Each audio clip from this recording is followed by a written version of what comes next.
6ix9ine's girl is gone murdered in cold blood.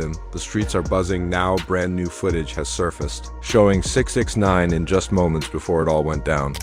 Man, oh yeah, that homie, I don't give a who I'm talking about. All them Talking about? you ain't get that homie. Word on the street is 6ix9ine's own comments may have triggered the ops and set off the hit. Let's break it down. The footage that's changing everything takes us back to August 17th, 2025, a tragedy that rocked the entire hip-hop community. Just as the sun was rising over the city, 29-year-old Ariella La Langsta, a Dominican beauty influencer and bartender, was found slumped inside her car on the Cross County Parkway in Mount Vernon. The circumstances around her death had everybody questioning what really went down, but the part that really shook people wasn't just the murder, it was her connection to one of the most controversial rappers alive, Tekashi 6ix9ine, and how his moves may have put her right in the crossfire too. Understand just how deep this situation goes, we need to look at who Ariella really was. She wasn't just another girl chasing likes online, she was a whole presence in New York's nightlife. With over 500,000 followers on Instagram and another 100,000 on TikTok, she built her brand with charisma, dance content, and modeling that had people locked in. But outside the socials, Ariella was moving in the same nightlife ecosystem where rappers, hustlers, and influencers all crossed paths. Working behind the bar at hotspots like Icon New York and Starlets, she wasn't new to the glitz, the glamour, or the beef that came with New York's elite party scene. These weren't regular clubs, these were pressure cooker environments where fame, money, and street politics collided, creating a dangerous mix that could turn deadly fast.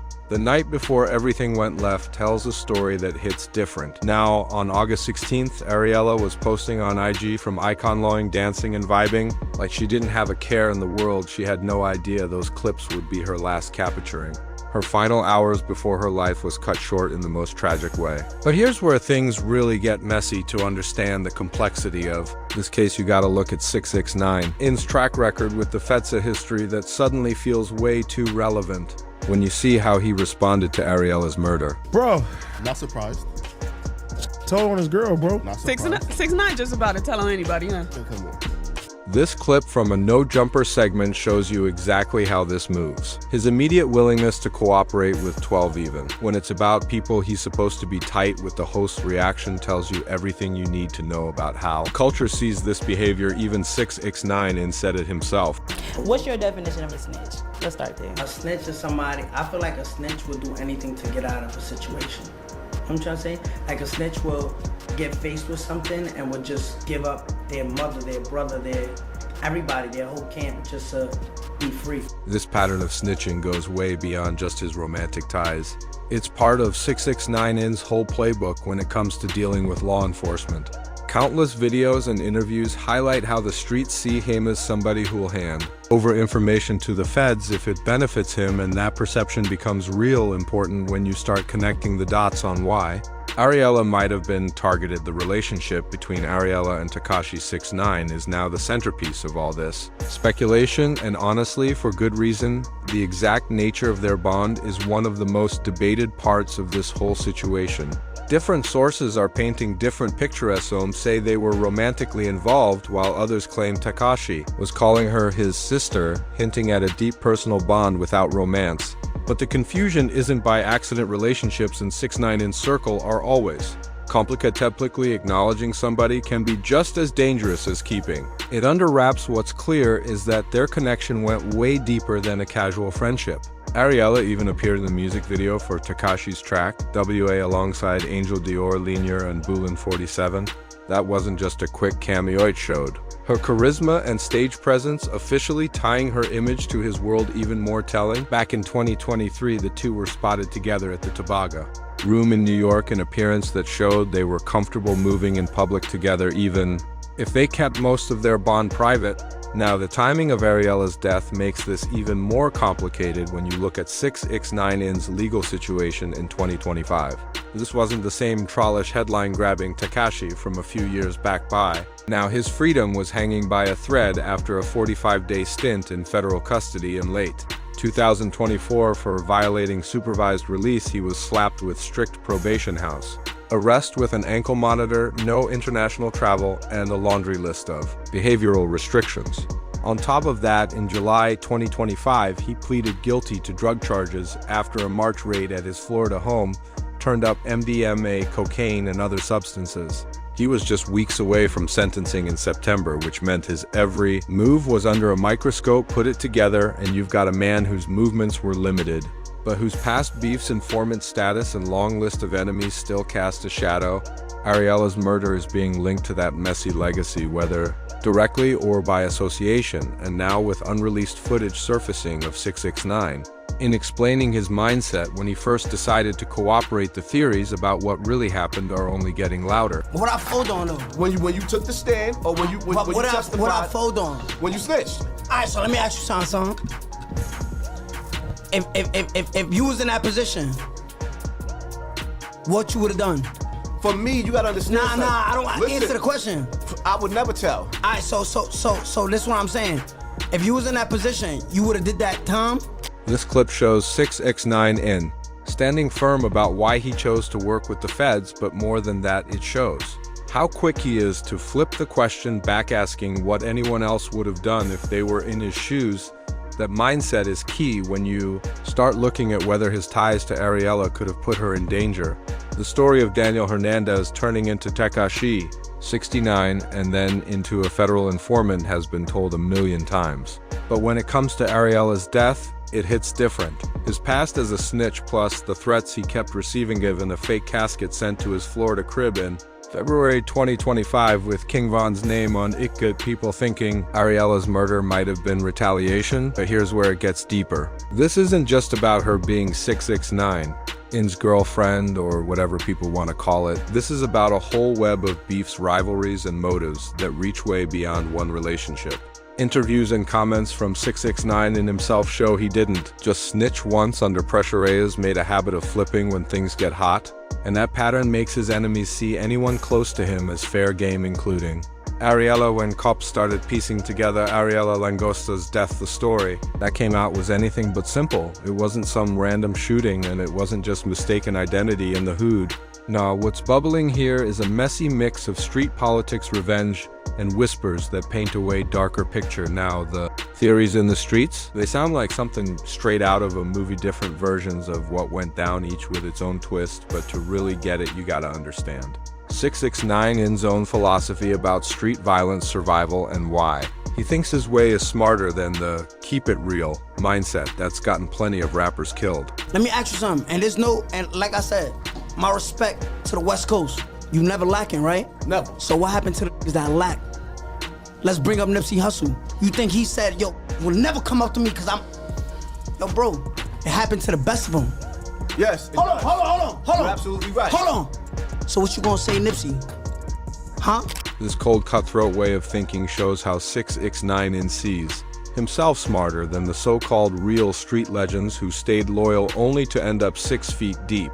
To him, survival by any means, even working with the feds, is what separates him from the rappers who never made it out. Now, one of the biggest theories running wild on socials, hip-hop blogs, and even global news outlets is that Ariella wasn't the target at all, the real target. Her alleged boyfriend, Nada Cartier, reports describe Cartier as a suspected gang leader with a heavy criminal background, including running robbery operations the streets call Jalopia. And here's where it gets chilling. Word is Ariella was driving a Mercedes Guagan with Cartier in the car when she was shot up, but somehow he walked away untouched. Even worse, some claims say she had set up Colombians for Cartier to rob, which could have sparked a deadly retaliation.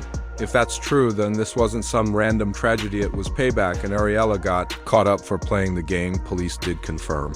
Someone was taken in for questioning after the shooting, and multiple sources point the finger at Cartier, his historic prior arrest, shady movements, and even reports of him slipping into the US irregularly adds weight to the theory that the hit was meant for him. But here's the twist Cartier's connection brings.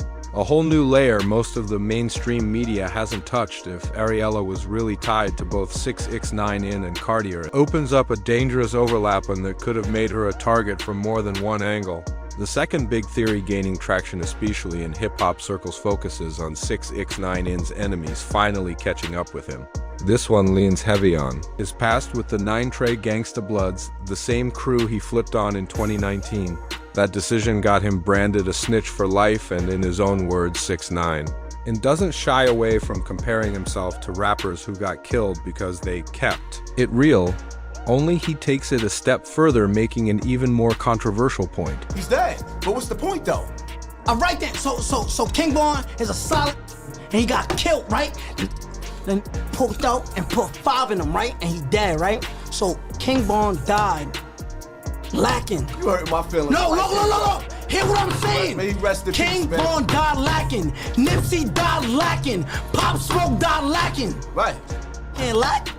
No, you can't. All right. Killer be killed in these streets. This harsh breakdown of fallen street legends shows exactly how 6ix9ine thinks street credibility don't mean a thing if it gets you killed. To him, being real in the streets is worthless compared to staying alive, even if that means working. With the feds now, some believe the bullets that took Ariella's life weren't even meant for her. The theory goes that 6ix9ine was the real target, and she caught the smoke instead. Fueling this idea is the emotional tribute 6ix9ine dropped on Instagram after her death, calling her his sister, despite rumors they were more than that. The timing and intensity of those posts made people wonder if guilt was eating at him. Like maybe his connection to her put her directly in the line of fire. There's a big problem with that theory in 2025. 6ix9ine is under strict legal restriction shoes, arrest, ankle monitor, and probation. If he really was in New York with Ariella, he would have been violating his terms. That's why some argue the attack wasn't about him being physically present at all, but a symbolic hit sending a message by taking out someone close to him. A third theory buzzing online points in a darker direction. That Ariella herself was an informant. This narrative mirrors 6ix9ine's own past as a cooperating witness and suggests she may have been feeding law enforcement information about criminal activity around her. And here's where it gets even more eerie. 6ix9ine himself has always said he views cooperating survival, not betrayal. If that mindset rubbed off on Ariella, it could have made her a target for the same kind of street justice he barely escaped. Now, to be clear, there's no hard evidence backing this, but in the streets, perception is just deadly as proof, and once the snitch label sticks, retaliation often follows. Some also tie Ariella's death to the broader wave of gang violence sweeping New York at the time. Around the same week, a Brooklyn nightclub erupted in gunfire for shooters, 42 shell casings left behind and confirmed gang ties. Even Mayor Adams had to deploy crisis teams to stop the city from spiraling into retaliation wars. While there's no confirmed link between that incident and Ariella's murder, timing raises the question, was this all part of a bigger storm of street chaos or just a tragic coincidence? I respect gangsters, bro. But you gonna see me, you gonna respect me. Hold on, let me break something down to you, right? I don't even mean to change the mood, but 6ix9ine, we all know about the perception. This whole situation shows why hitting someone close to 6ix9ine could have been seen as the perfect way to send a message directly touching him. Nearly impossible. He's under constant surveillance, strapped with federal monitoring, but going after someone in his circle. That's how you shake his world without breaking those walls. What makes it even wilder is the silence from officials. No word on how many shots were fired, no breakdown of the sequence, no forensic details, nothing, and that silence has turned into dual conspiracy theories, street rumors, and wild narratives are flooding blogs and social media, filling in the blanks with their own versions of the truth. So what really went down? That's where things get messy. On one side, you've got the speculation, targeted hit revenge play, or even informant whispers. On the other side, the official story, quiet, controlled. Almost too clean. Law enforcement looks like it's scrambling, trying to handle a high-profile case tied to one of the most controversial rappers live, while the streets keep writing their own script. And here's the kicker: 6ix9ine in himself has already broken down how these street wars end. In old footage, he lays it out. Playing gangster don't earn you respect, it earns you a coffin. His take: credibility in the streets is a death sentence waiting to happen. Bro, I'm gonna be honest. Alpo, we gonna get on Alpo. Yo, shout out my girl, baby. I love you. Listen, I gotta talk about it. I gotta bring it up. I'm sorry if I put, but I'm about to fire Harlem up. My girl's baby father, Charlie C, is a Mac Bull of blood. Okay, what that mean? He's a Mac Bull of blood that Jack kill all rats. The Mac Bull Jack kill all rats. The fact that Alpo Martinez once showed up at 6ix9ine's own baby shower before his death says a lot about how twisted these connections really are. In this world, even cooperating with the feds doesn't always cut ties, it just creates contradictions. That can turn deadly. Now Ariella's case is officially being treated as a suspicious homicide. Both the NYPD and Westchester County Police are on it. Chief James Luciano has already hinted that investigators believe the shooting was tied to criminal activity, though he hasn't dropped specifics. That one statement alone makes it clear this wasn't some random street hit. It was targeted. But here's the problem: nothing else has come out, no suspects, no arrests, no motive, and as of August 18, 2025, we're still left with silence for a case with this much media attention. The lack of progress feels strange. Are cops being extra cautious? Or are they up against obstacles the public isn't supposed to know about? Even the way Ariella was raises more questions than answers. Around 8 a.m., she was discovered slumped inside. A vehicle on the Cross County Parkway in Mount Vernon reports say she took a gunshot to the head, but what about the weapon? How many shots? The sequence of events? None of that has been revealed, and here's what really makes it chilling: the location itself. The Cross County Parkway isn't some quiet back road. It's a major line between the Bronx and Westchester heavy traffic, plenty of cameras. Yet somehow a shooting happened there without anyone immediately being caught or seen. The fact that there's no surveillance footage from such a busy parkway either means this was over in seconds, or that the shooters knew exactly when and where cameras would be blind. That kind of planning points to something deeper than a random act. Now, one of the biggest clues in this case comes from looking at 6ix9ine himself. Rumors blew up online claiming he was with Ariella when she was killed. Here's the reality: 2025 6ix9ine was on house arrest with electronic monitoring.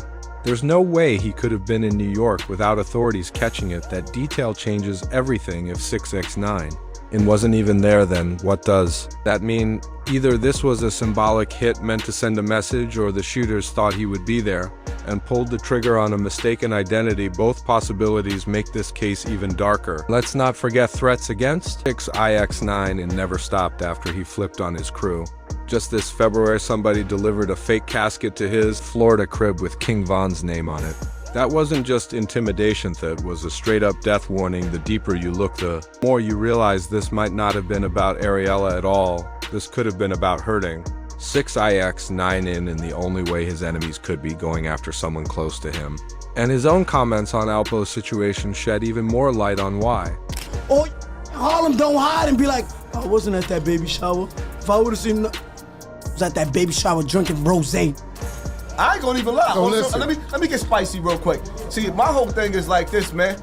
On some real, I ain't trying to be funny or nothing, Jim Jones, but you keep shouting Mel. You keep shouting Mel and Shotty in the mouth. This right here shows why 6ix9ine got so many enemies in the first place. He's never been scared to call out hypocrisy in the rap game, and every time he challenges somebody's street credibility, he paints a bigger target on his own back. But here's the thing: when you can't touch the main guy, you go after the people around him. Even if 6ix9ine wasn't anywhere near Ariella when she died, just being connected to him might have been enough to put her in danger. That's called proxy violence, hitting an associate instead of the primary target. And in today's street politics, it's becoming more common, especially when the main target is too well protected or too risky to reach directly, even the no-jumper. Host Wade in breaking down how the hip-hop world views 6ix9ine's whole pattern of cooperating with feds and how that could put everybody close to him in the line of fire. You know what I mean? Because now it's just putting you back in the spotlight, and it's telling again. You know what I mean? Like it just won't stop. What's next? Now, I don't 6ix9ine whatsoever, but domestic violence, you know why? Domestic violence is domestic violence. This just shows how deep 6ix9ine's situation really runs. Every time he cooperates with law enforcement, it puts him right back in the spotlight. And in the hood, that's a permanent stain. Once you're labeled a snitch, anybody standing next to you might catch heat too. And let's not forget 6ix9ine. And doesn't exactly play it low-key. His confrontational personality means he's quick to clap back at anyone questioning his choices. He doesn't shy away, he throws it right back in there. He says, yo, but hold up, let me flip this on you for a second. Let me ask you a question. Yo, wait, let me ask y'all a question. Let me ask the OGs a question. Was Mel Murder running around with Treyway? Well, I mean, was Mel Murder running around with Jim Jones in 2009? Was Mel Murder running around Jim Jones when he was doing bowling? Yeah. He was, right? This kind of aggressive questioning of street credibility while exposing his own vulnerabilities is exactly what makes 6ix9ine such a polarizing and dangerous figure to be around. And when you look at the timing of his tributes to Ariella, it gets even deeper. They came while 6ix9ine was already under heavy legal pressure, with sentencing set for September 2025. After his July guilty plea to drug charges, making any public statements was risky as hell. Anything that even hinted at involvement or drew extra attention from law enforcement could backfire hard, so why did he do it? Some say it was pure emotion breaking through his usual caution. Others believe it was a calculated move to distance himself from the murder while still showing grief. Meanwhile, the response to Ariella's death has been massive. Clubs she worked at, like Icon New York and Starlets of New York, called her a shining star who brought joy and humility everywhere she went. The Dominican community in New York and beyond also poured out love, flooding her Instagram with condolences and memories. But despite all the tributes, the facts remain chilling. On August 17, 2025, Ariella Langosta was found shot inside a car on the Cross County Parkway. Police have called it a targeted attack tied to criminal activity. No suspects, no arrests, no motive confirmed, so the big question is, where does this case go from here? Drop your thoughts in the comments, and if you want more deep dives like this, click the next video on your screen.